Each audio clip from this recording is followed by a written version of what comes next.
It's time for another version of Confessions of a Wedding Band, brought to you by all of us here at the Martini Shot. This is a podcast where we document our on and offstage band stories and discuss our originals. We have many years of fun stories, and we just want to remember them and document them. Our first idea of doing this was to write a book. However, problem with that, we don't know how to write a book. But we do know how to sit around and visit and share these stories. Thus, the Confessions of a Wedding Band was born.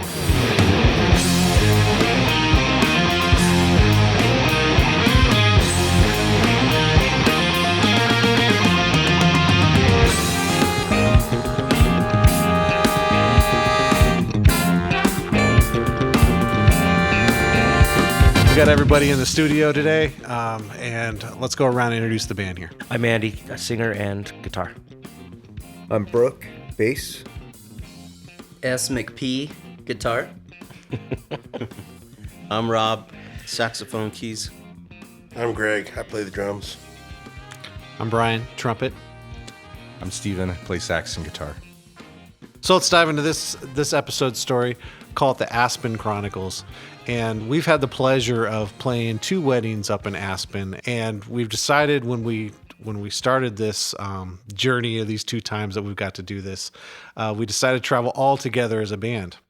And so lots of stories came out of this and this experience of through Aspen and traveling across the state. So the first time we went up there, basically I wanted to rent a van. And so we can all be in the van together, and we have our trailer, and we want to hook the van up to the trailer. And well, what we didn't count on is when we all met up in Springs to put our gear within the trailer, is that the lights didn't work because we didn't have the right connection to the van lights. And we didn't research that before. So next thing we know, this particular trip starts out with myself, Andy, and Sizzle, and we hop in a car and we go over to Napa, I believe, Napa Auto Parts, and try to find the connection. Brooke and Rob decide to go to Chili's and to drink. And so There's some really cool specials at Chili's on drinks. It was so close. Chili's. That doesn't sound like us. Okay, no, you're telling the story. You're telling the story. I don't remember that much, so go ahead. Yeah, Go ahead with your story. So I think there was a game on. I'm sure the Avs were playing at that time or something like that. So they're watching the game. They're having their fun, and it takes Ryan and Andy and I I would say a good hour, because we went to 2 to 3 like Napa auto places or auto part stores to try to find these light connections. And so I think, Greg, you were kind of watching the van, or you might have been with Rob and Brooke too, but I don't think you were partaking in the drinking as much as they were. If I was there, I was. He was there. Yeah. He just wasn't as obnoxious. So we all meet back up at the trailer. It's a couple hours later. It's dark. We've got about a 4-hour trip to Aspen over Independence Pass here in Colorado, and I believe that's one of the highest pass, or the highest pass in northern America, or at least in the U.S. So I, of course, am driving. So van with everybody here and driving over the pass and pulling this trailer. So we'll start back when we get back to the van and we finally get it hooked up, and I'll kind of release it there to who wants to jump in next to explain what happened. We didn't get it hooked up. We had to put everything into the van, didn't we? Yeah, so Brooke was calling. So we never figured out how to get the trailer on there, which still to this day I don't remember. Did we just leave the trailer in my Jeep, probably right there in the parking lot, right? Because it was a hotel parking lot, so we just left it there. So we came out, and I remember like we had drank a few drinks and had a good time at Chili's and like feeling no pain, and all of a sudden we're like, okay, we got to put everything into the van, and I'm the king of the pack. So like I call the pack.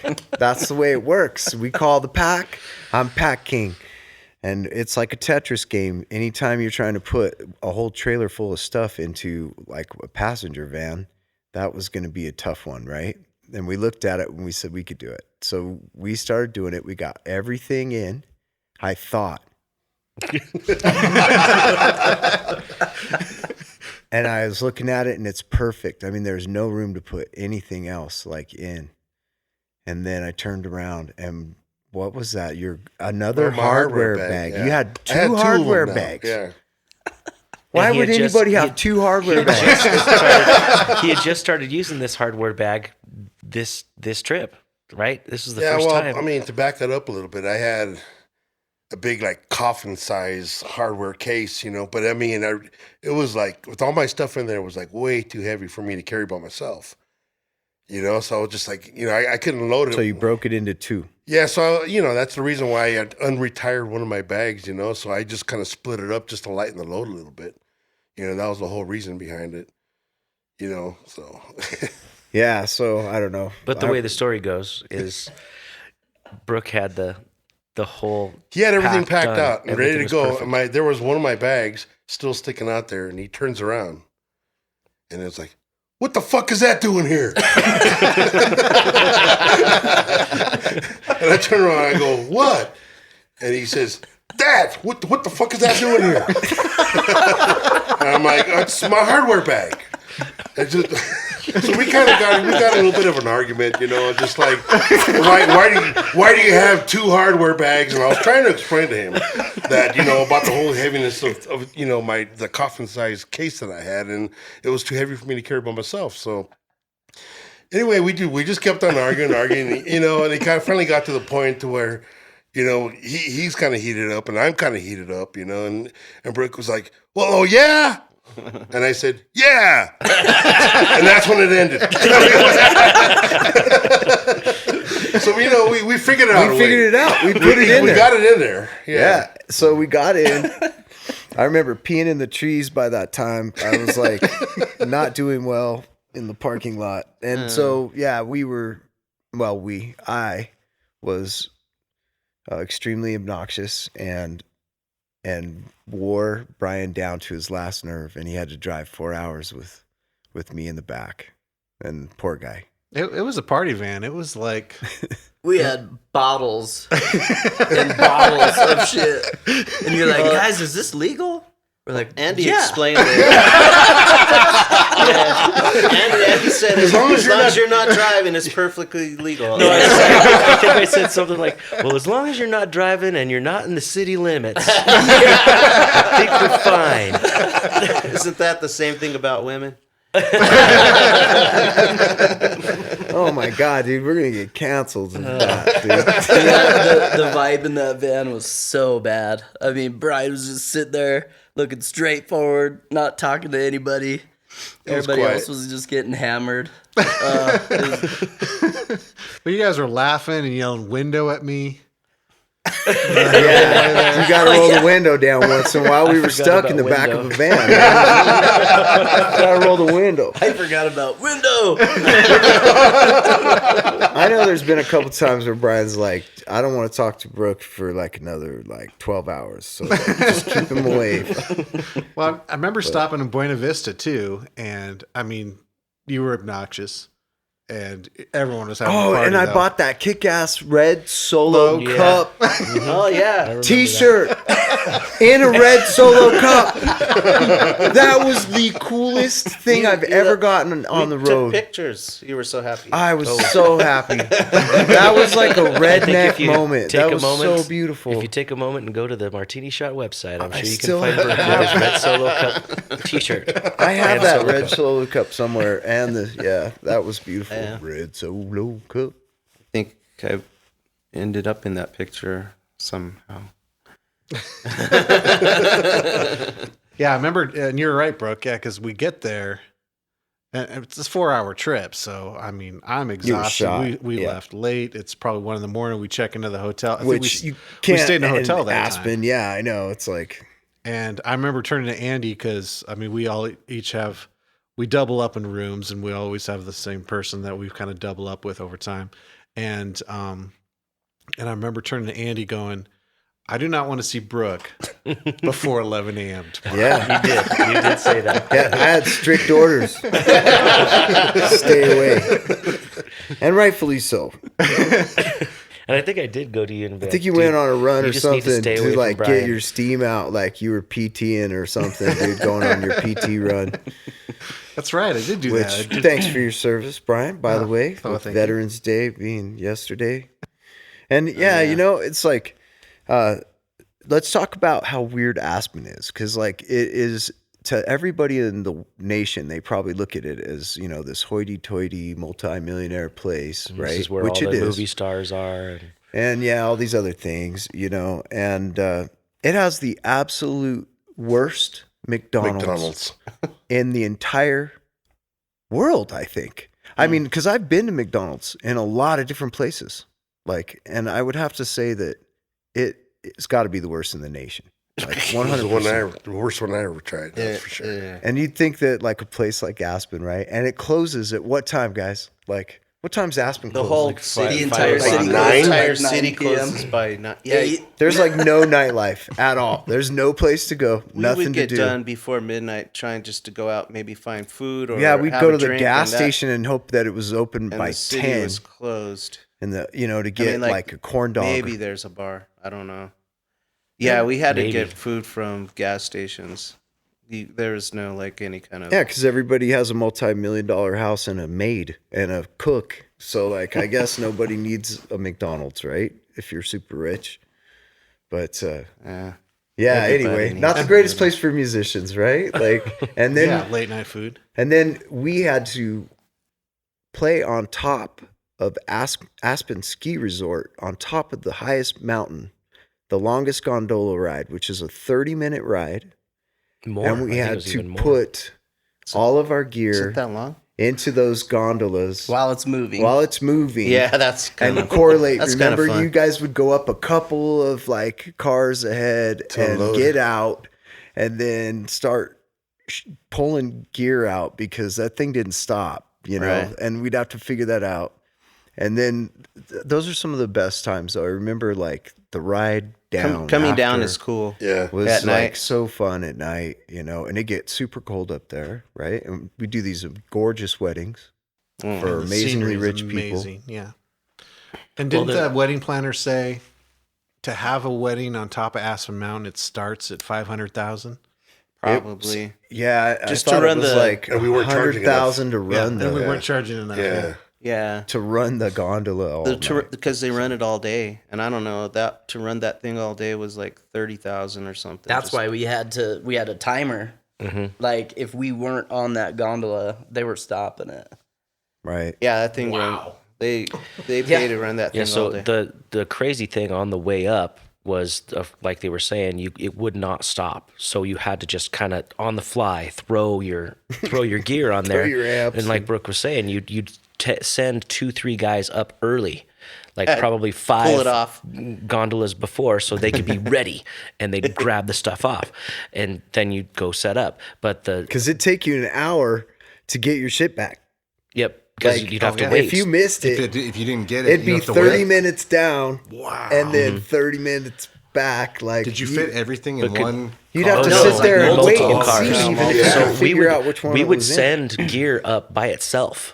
Oh man. And Two of guys had to They were go at the first, top. though. Two guys was going to load it. You know? So you'd have just gondolas filled with gear, waiting to, and then once they get to the top, the doors would open and you'd see that there's gear in there. Okay, go ahead and grab. But conversely, on the way down, that was kind of the crazy part, is that they would stop the gondola for you, like they'd start and stop it for you on the way down because you didn't have as many people. But like Ryan was saying, it was like you have to get this stuff down by say 11 p.m. or 12 or 12 a.m. or it was 1 a.m. You have to have it gone by then, otherwise it's staying. Wow. And you won't get it till the next day. Yep. And let's talk about how crazy Buddha Boys were. They would drive a GMC minivan Up. Like up that it's mountain, horizontal. up these That'd be vertical. switchbacks and stuff. No It's a way. ski resort. Yeah, this is an awesome hill. By the way, this run is No way. gargantuan. It's beautiful. Like if you've never skied Colorado, Aspen has huge amounts of terrain. It's a beautiful place. It's very expensive lift ticket, but not a local haunt per se, but man, that run on that gondola from the very top all the way down take you, long time to ski, right? To get back down there. So, they would drive up there in the day and get to the top of the mountain with all their gear and then drive down that thing and almost lose their brakes and their shocks and everything else. That was insane. I don't know how they made it. We could see them, like we'd be over their heads, as they were leaving, because we kind of get off at the same time or whatever, and we'd see them like going down this hill sidewinder, like with their lights, and we'd be like, oh my God, I hope they don't get lost. I think they did one time, like take a wrong access road or something to try to get down. It took them longer. Because the middle of the night. That You're on a ski slope. Yeah. It's crazy. And we've done tons and tons of weddings over the years, and we've had box lunches. And if y'all remember, that was the worst box lunch ever. I mean, that guy was proud of it though. Aspen Mountain. So when you play these weddings, I know we've played the Broadmoor, we played Aspen, we've played, all these different places, and many times as the performing artist, you don't eat what everybody else eats. So you get box lunches, and so this was a good example of a box lunch, and I'll let you explain what that tasted like. I don't remember what was in it, but it was all like weird. There was there a potato salad in it? It was like it was cookies. It was almost like it was like breaded like cookies. Chicken salad sandwich or something. I don't know. It was like something gross. Like super soggy, right? Is that? No, it was real dry. It was real. Everything extremely dry. Yeah. Mm-hmm. It was just, everything seemed like it was like a cookie. It was like, but it wasn't sweet cookie. It was like a potato salad cookie. That sounds horrible. Astronaut food. I don't remember. It's freeze dried. It was rough. I remember that there was an area in the back though that like had candy bars and stuff that was all closed off. Yep. We were trying to go get a bag of chips. I was like so hungry that they were like trying to steal like stuff from this little. It must have been. No, we left money there.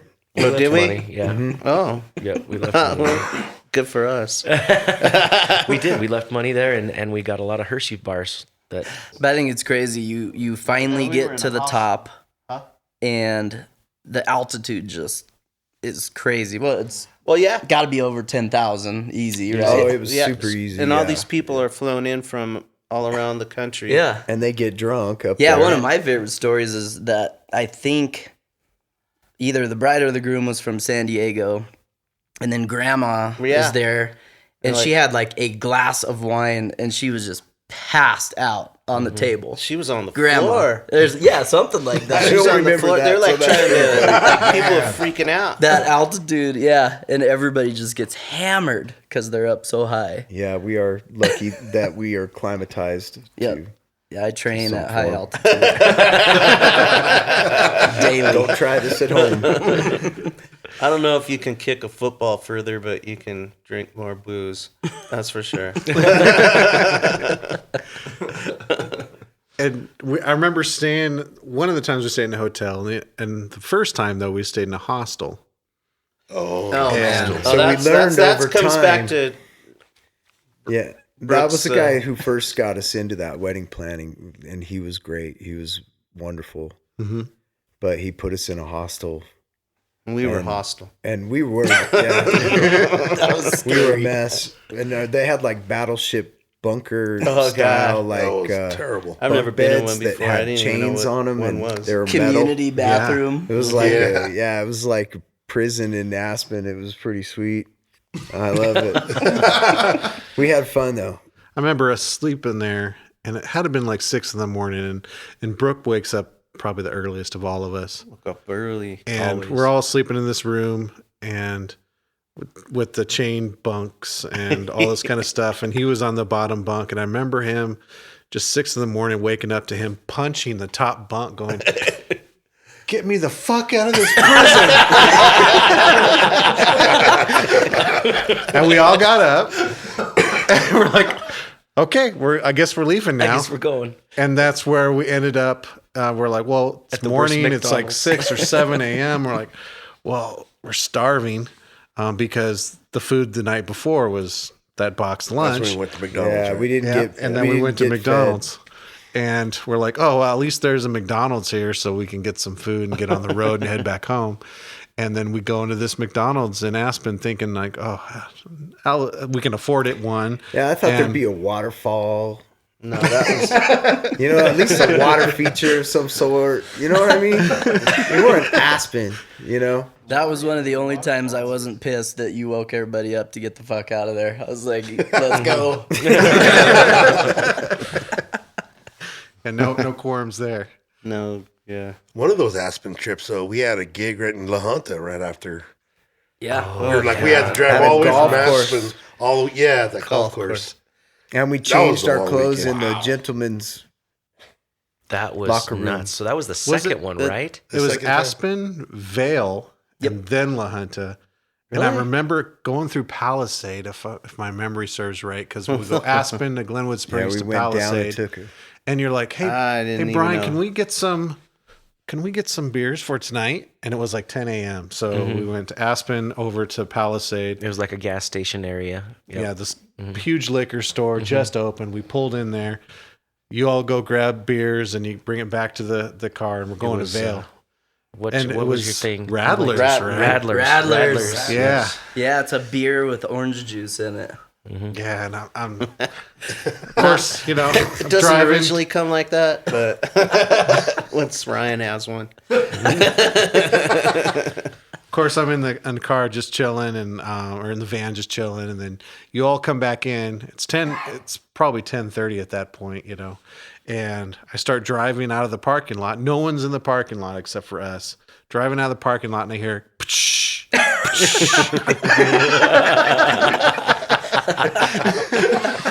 Should have coughed. and that's where I become. It's legal outside of outside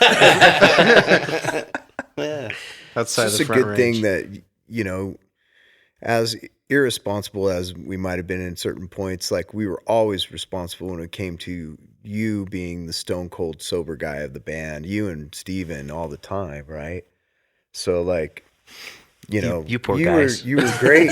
You were great. You drove everybody, and what they that's get. the main thing, is that none of us were like, Doing trying yeah. to drive. You No know one what I was mean? putting anybody into harm's way. Yeah. Yeah. So it was great that you chauffeured us. I appreciate you. Yes, Of course, anytime. But I do remember very vividly what that place looked like, the gas station we were at, and then we pulled out. And of course, my thing to you, and it was me, I'll admit, I was like, hey, dude, can we just stop over there real quick and get some beers for tonight? And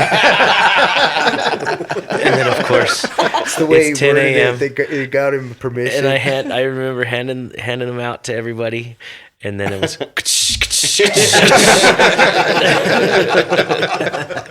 Guess we're gonna have to get some more for tonight.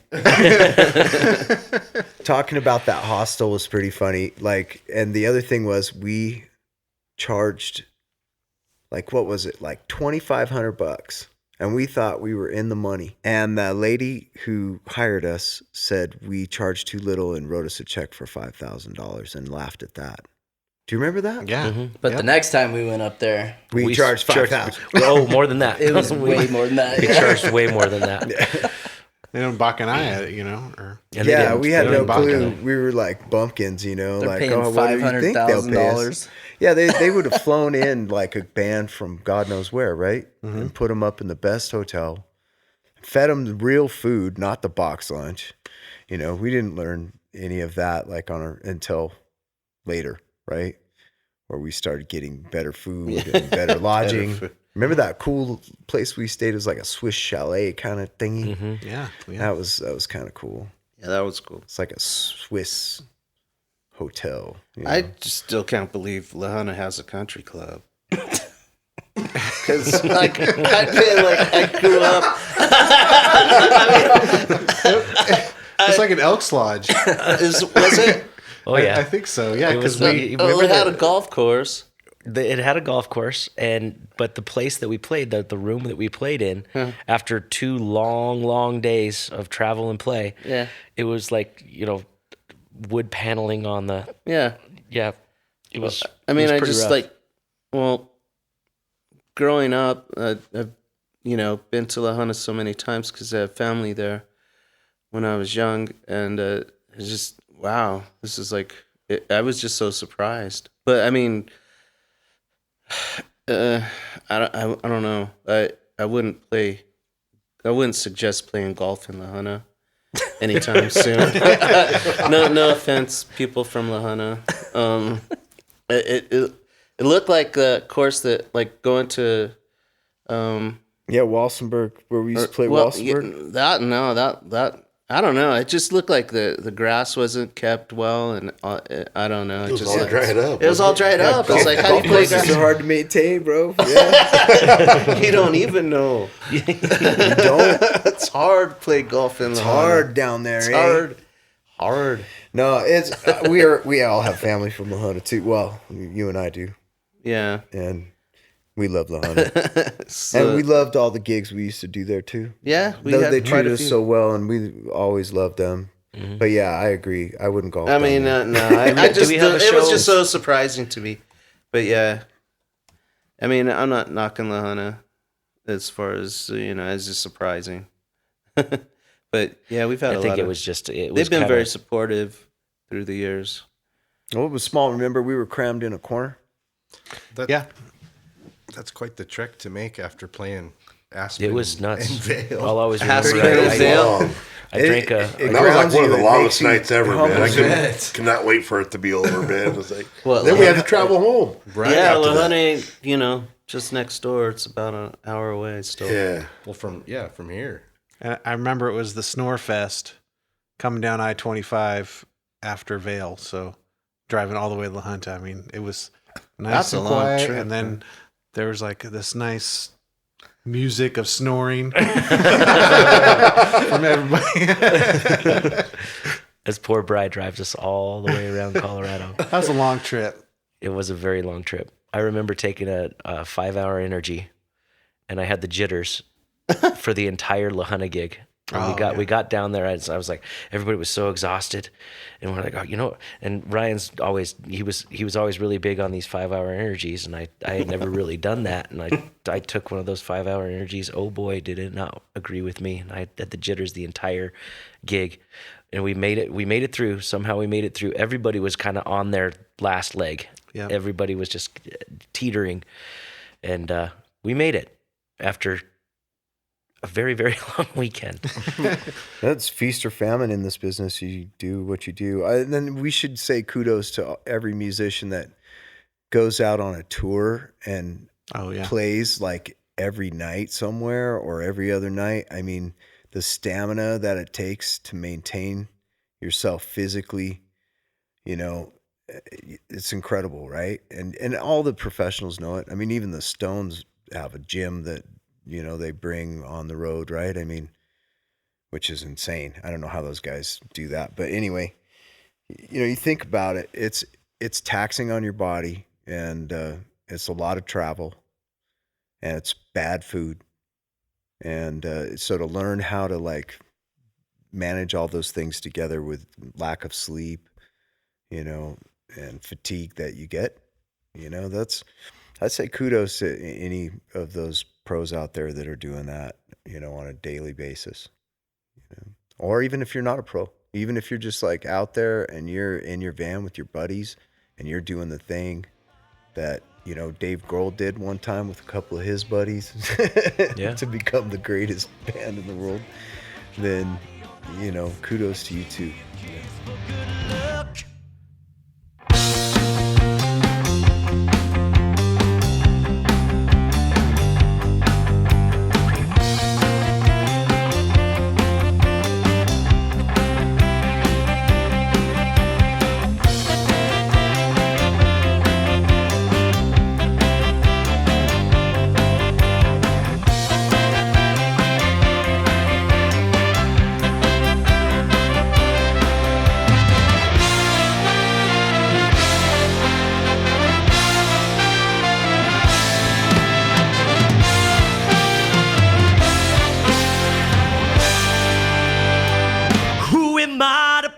up a fight. Spin that wheel and tool on them tires. Pour me a drink, something easy and nice, and give me a kiss for good luck. Now I need a little bit of trouble, so pour me a drink and make it a double. Yeah, pour me a drink and blow on my dice. I gotta work on my luck. All right, that song that you just heard was a song of ours called Good Luck, and it was off our Last Call album. Rob, I believe you wrote all the lyrics to this tune. I did.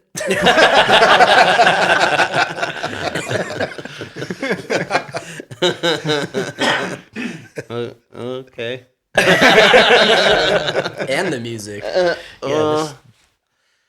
don't know if I wrote all the music. Almost all of it. Because Really? that I know it was like first part you wrote on like a keyboard. Yeah, I did a lot on the keyboard.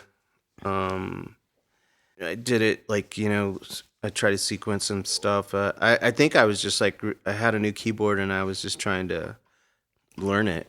And it was before I was working with Logic and DAW that I was just like sequencing tunes. So I think I was just trying to figure out the keyboard, and that's like kind of what came out. I don't know. Well, it started with the intro, just that da da da da da da da da da da da. That was all on keyboard in the demo, which turned out to be it sounded like a horns. video game in the. Well, in that the wasn't even supposed to demo? be horns. Yeah, No, it I know. It was supposed to be guitar, and I was like, fuck, how do I play this shit? It's it's impressive that it became what it became from its demo form, because this demo form was like so different than Very different. like the way that it evolved. Yeah, that's true. I think And I think that's kind of cool. I think I always heard it as not that we've ever tried to really write a country song, but in my head, that's what it sounded like, was a country song. And That's interesting. my take on it. And then when you guys got involved, you just changed that completely. Sorry. It's all rocking. And we recorded that one in Denver Yeah. at the really nice studio. And that was fun. Yeah. That was fun. And I think we added a lot of parts after that. But that was a song that really didn't come together like the other ones fast at all. It actually took the whole album's creation, really, right? Yeah. I mean, the whole album's production to finally get it done, because it did get recorded at the first session in Denver, right? Yep. And then on that SSL. Yeah, on the console. SSL console. I mean, like, How much was that thing? Like $100,000 or like more or what? Oh yeah, probably every bit of $100,000. That's kind of crazy how like we've gone from like Greg and his computer, to that kind of thing, and like and back. 'Cause yeah, it and kinda came still back. made like all this music over the years, in different ways. That's what's crazy about that album. It's really, it's made on. It kind of runs the gamut as far as the quality of equipment, but it's pretty consistent all the way. Yeah, that's across, where I'm which is- kind of coming from, Yeah. and all the recordings we did in the cabin, that was fun too. Yeah. Like different at different times, But you're right. That song did kind of evolve a lot throughout the whole Yeah, because process. I had kind of forgotten, like Ryan was saying, that we actually started that, like all the guitars, bass, drums, they were done in Denver, which was our first session. And I don't think we got done until the very end with this one. Oh, a and lot even of that horn stuff we did in the bridge was pretty late in the Yeah. process, right? Yep, we were still just trying to figure out what it was gonna sound like. Yeah. And then even when we were writing it, and then it still needed something. Probably my favorite part in the song is that little breakdown that you wrote, Brooke. I love that part. Yeah, it's great. Love that part. It like has this groovy kind of driving part. And that wasn't there for a long time. Well, I think as time's gone on, I've definitely forgotten about that part. And then when that part comes up, if I'm re-listening to it, like, oh, because that's what I feel like really tied the whole tune together. Yeah. like going back, I mean, just The bridge. think of, Yeah, is it a bridge? I guess. I don't know. I just like, that's something I always thought about, like, is when we compose, you know, how would a composer think about like what to do? Does a song need a bridge? Absolutely not. But does a bridge like add new interesting content for the listener? Yeah, and sometimes it would be, maybe that's not a bridge, but you know what I mean. It's a like bridge in kind of a non-conventional in the form way. of the way that like it should serve. It's a new idea, a new content for you to grab onto. And as a bass player, I mean, that's like really important. I think I'm tied all the time, kind of between like, do I want to play something that's just pocketed and like, you know, serve my role as a bassist, or sometimes do I want to kind of find a melodic way of expressing, you know, what I want to do? And there's been some times in our tunes where we get that opportunity, you know, to play something a little more on a melodic side or more on a ostinato type of pattern or whatever, you know what I mean? You're right, though. It really introduced like a whole new vibe to that song that, I don't know. I think it's great. That's my favorite part. That's what we do, right? We like all bring our portion of it together. I think that's what's fun about the way that we created music over the years was, you know, I mean, how did Nirvana do it? You know, it was like, well, Kurt showed up and he said, here's a song and you're going to play it. And this is how it goes. Mm-hmm. You know what I mean? And, you know, I guess I wasn't there, but you know, that as an example, I think everybody understands that, you know, it's like John and Paul, you know, and the Beatles. I mean, what, you know, it's like, here's my song, you know, and, you know, it's like, so for that aspect, like, it's cool that we've always had a concept of something we were going to do. And then we would just kind of see where we pulled it out of the ether together collaboratively. And I think as time went on, it got more and more strengthened, if you will, like that idea. Because, I mean, shoot, when we were first starting out, it was stuff that I wrote from years ago, and then whatever Ryan did, and then whatever me and Ryan did, and then it became whatever me, Ryan, and Brooke did, and then it just, and like, well, My Town was just an idea that Brian had that goes, ba-da-ba, ba-da, and so we took that, and then it slowly just started becoming what we are. And so actually I think that I wouldn't even call it a bridge. It's some sort of different. It's like an interlude. Yeah, an interlude or something. But then if you listen to it, everybody's involved, you know? And so, and everybody kind of comes in and does their own part. So it's just another microcosm of what this album, as Last Call, was much more of the band being a band. And you know, though Brooke is like what we always called the Bridge King, you know, everybody still in this part had their own little spot to it. Even though this concept was much more than anything a Rob concept. Well, the whole thing came from the trip to Vegas.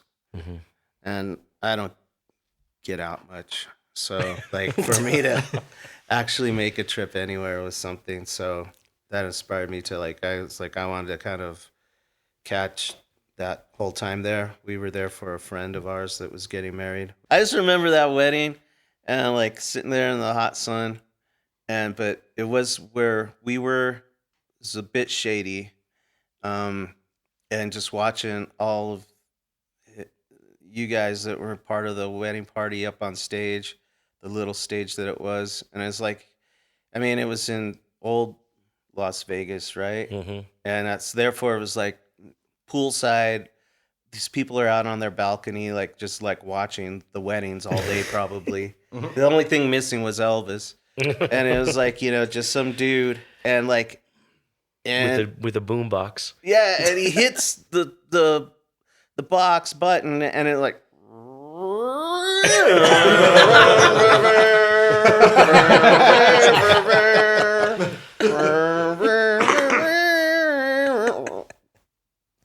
That's great.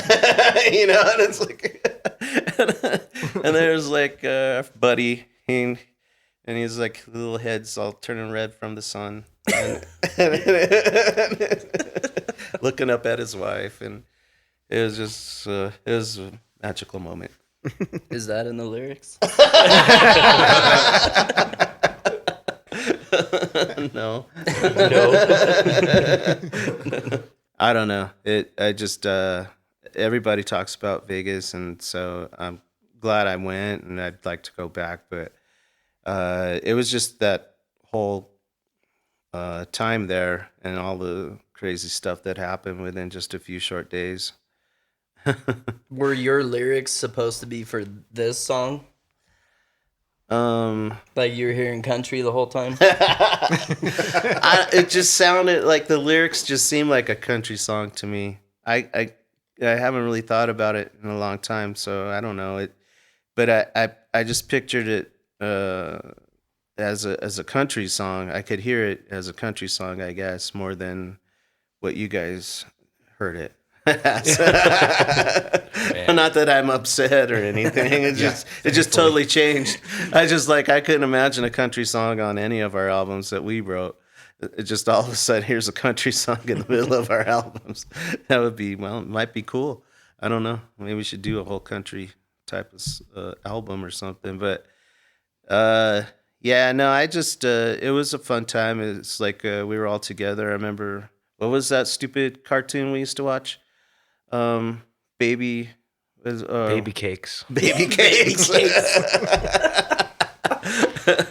I just remember like walking down the strip. This is gonna be surprising to all of you, but we just went to go get some booze, bring it back to the hotel. And Andy and I are like doing quotes from Baby Cakes the whole time. Makes my poop sick.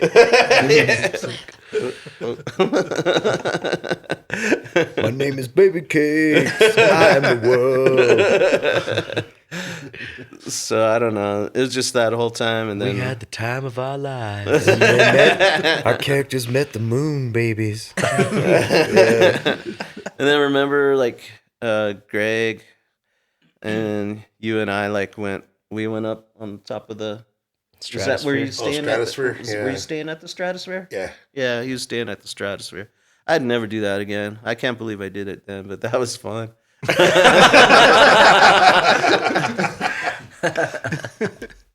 I don't know. That was crazy. What was that ride called again? The Big Shot. The Big Shot. The Big Shot. Yeah. I wonder if this song took longer to write because we didn't write it in the typical form and typical pattern that we've written our other songs. Typically we kind of like write beginning to end, but in this we had all the lyrics, and then it was like we needed to put the music part to it. And all we really had for the music was the intro for the most part. Right. Yeah. I just remember seeing the sheet of lyrics and go make music, and that I think that's different for us because that's not typically how we write. And I wonder if that's why it took longer.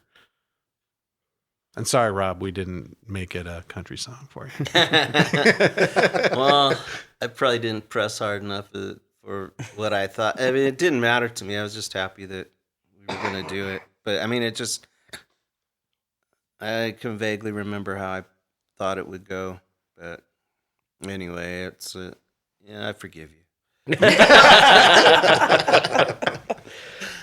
I think it's funny because I never remember anyone saying it was going to be a country song. Well, Rob had this whole idea in his head, and we just I've took never it heard and turned this. it into something. I'm Give me that. today years old that I heard that this was a country idea because it had some like, if I remember I can hear the track in my head, like the demo, Me too. and it was like this weird ass electric distorted guitar keyboard thing that was like going on like in it. I can still hear the frequencies like that it was producing, you know what I mean? Like, Yeah. and That's why I was like, oh shit. so we were like, oh, it's like I'm supposed to play this?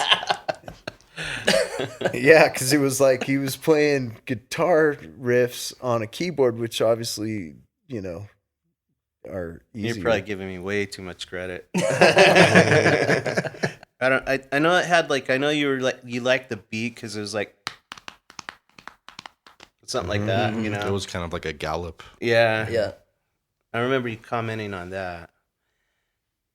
So. Oh, I get it. Is that what you thought? I thought when you do that, I think Iron Maiden. If you think of horses, then no wonder. You even at one then time like no made wonder a you Rush thought it was a reference to country it, and I'm song. like, A Rush reference. come on. Well, that's what we ended up really, zeroing in on was the gallop. Like that's what we wanted to make sure that the song had that gallop feel.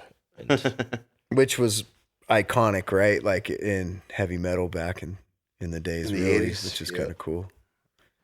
Yeah, again, I was just like trying to learn that keyboard. I don't think I had anything specific. Yeah, what keyboard was that? I forgot. Was that the Motif? Phantom. Or the Phantom, yeah. I think the best part about that keyboard was my face superimposed on Prince's body that you put on there. That's right. It did have that. That's great. Right in the right corner. Yep. And that concludes another episode of Confessions of a Wedding Band. Thank you so much for listening to our little experiment in documenting stories about our band. Check us out on all the socials, and of course, check out our website, martinishotband.com. This podcast is produced by all of us here with the Martini Shot and audio engineered by our very own audio Jedi, Stephen Falsetto. Keep supporting local music in your community, and don't forget about your wait staff. Tip them and tip them well. We'll see you next time.